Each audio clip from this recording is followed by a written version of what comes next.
This is what I'm going to quilt. And this measures 31.5 by 37. The next step is I'm going to take my topper and I am going to fold it in half and find the center, and I'm going to put a pin right there. Okay. Now the reason I'm doing that is because I'm also going to quilt it from left to right across. And the pattern that I have chosen to quilt this, I haven't quite got it put together, but my table uses Pantograph patterns. Pantograph patterns, it's a continuous row of pattern. I have printed the pattern. I just have to piece it together to where that it'll be in a continuous row, and then I can follow along with a laser on my carriage, and I can quilt that pattern. Let me show you the pattern.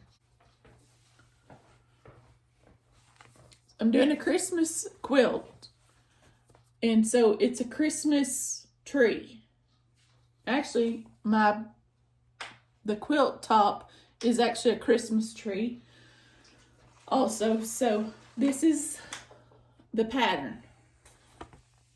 This is going to be the row before or after, and this is the one before or after. This one is the main row. So what I'm going to do is print enough of these to where I can cut and tape them together to be as wide as my quilt top. Sorry, my allergies are bothering me tonight. And then I'll place it on my table. Now the pattern that I have on my table now, it's called Ribbon Candy. And I don't know if you can see it very well. There you can. But I've taken my table and I put some clear vinyl to where that it will cover my pattern. And then that way, if I ever wanted to practice on it, I could practice on this with a dry erase marker and my laser light. And then I could erase it, clean it, just do it over and over and over again. Because it's kind of like learning cursive handwriting. You just have to practice. The more you practice, the better you get. This is the fabric I have chosen for my binding. Here's my backing, and it's just a plain white cotton fabric, and it is larger than my quilt top. And here's the center. It was folded on center, close enough to center. And so I'm going to line that up with this center. My little legs ain't long enough hardly. I'm just going to pin it. And I'm going to pin this all the way across. I'm going to the left, and then I'll go back and do the right.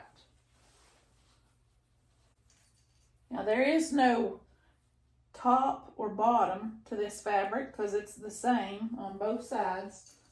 But there are some fabrics that you can tell the difference in the top and the back. So you would make sure in that case and put the wrong side of your fabric up, because you want the pretty side, the finished side, on the bottom. Got that half done. Now I'm going to start this way. And I'm just trying to line it up with this finished edge. That way it's straight. I have that on there, and I think I'm rolling it the wrong way. I think you want to roll that. Actually, I need to slide it this way some, because I'm going to need to put this leader on this side of my poles.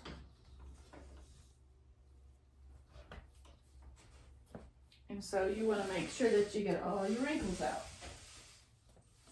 as you're rolling it up.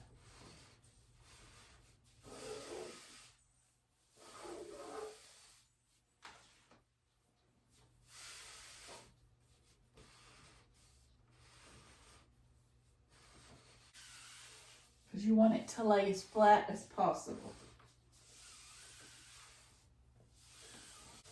And you want to try to keep these seams down here at your ends straight.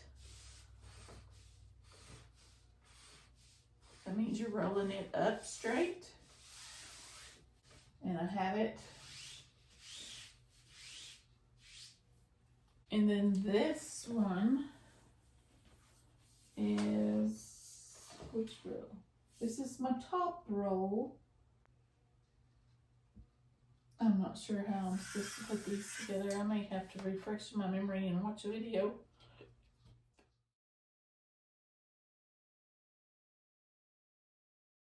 I have started setting up my little rebel on my quilting frame, and I am trying to do a pantograph on a Christmas wall hanging. This is going to be the first piece of any quilt that I have done a pantograph on the little rebel. And this is the first time that I've ever set up this quilting table to do any kind of quilting on as well. I kind of got the quilt set up last night, and I have basted along the top of the batting and the quilt top so that I can come here and do my free motion. Actually, it's not free motion, I'm sorry, it's pantograph. This is the pantograph. This one, not so much. This one is another one. This is the pantograph that I'm going to be using on there because this is a Christmas quilt top and this is Christmas trees. So I just thought it was very cute.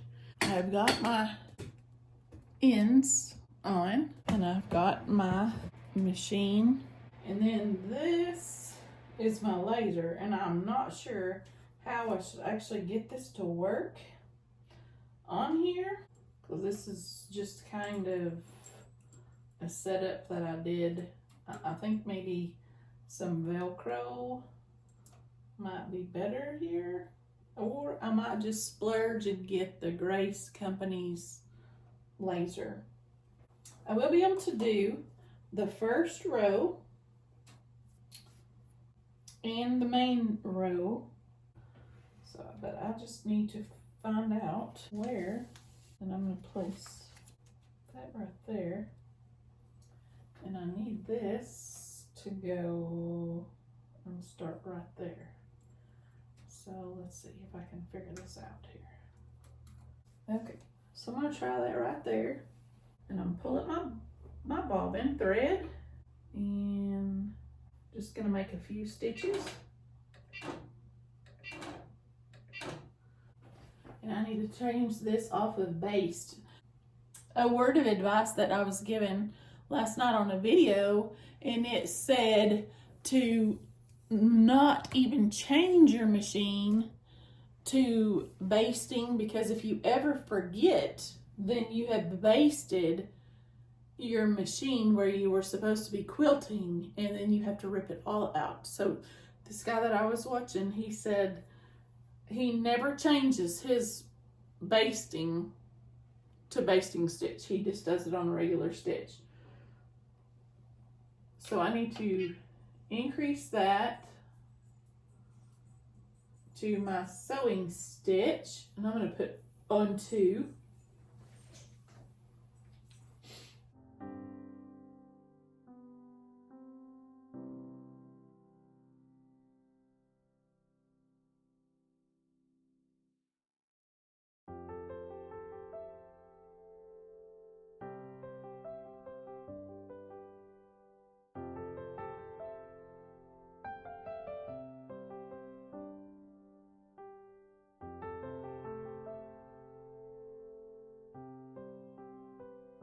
Wow, y'all, I did the first row. Let me show you how it turned out. Now, remember, this is my first time.